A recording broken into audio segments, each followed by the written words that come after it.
How can these two approaches, increasing crystallinity and reducing tunnel length, work together synergistically to mitigate the capacity decay caused by the Ginger-Taylor effect? And what further experimental investigations are needed to validate these strategies? How might advanced characterization techniques, such as high-resolution TM, X-ray diffraction, and electrochemical impedance spectroscopy, be employed to monitor these structural modifications and correlate them with improvements in battery performance? Ultimately, how does a deeper understanding of these aspects inform the design of more robust and high-performance cathode materials for sodium-ion batteries? And what future research directions could further optimize the trade-offs between microstructural stability and ion transport efficiency? Can Davis Zurns manufacture solid-state sodium-ion batteries made from seawater in Latvia? How does the schematic diagram of the crystal structure of Na.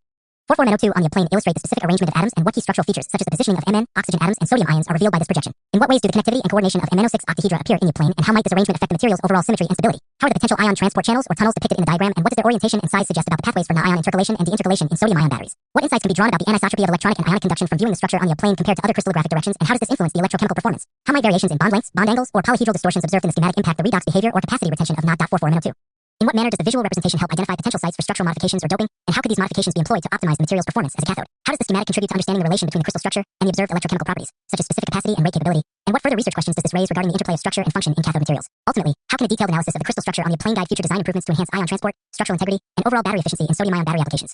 How does the Ginger-Taylor effect in Mn-based materials accelerate capacity decay, and what are the underlying mechanisms that lead to this deterioration in performance? What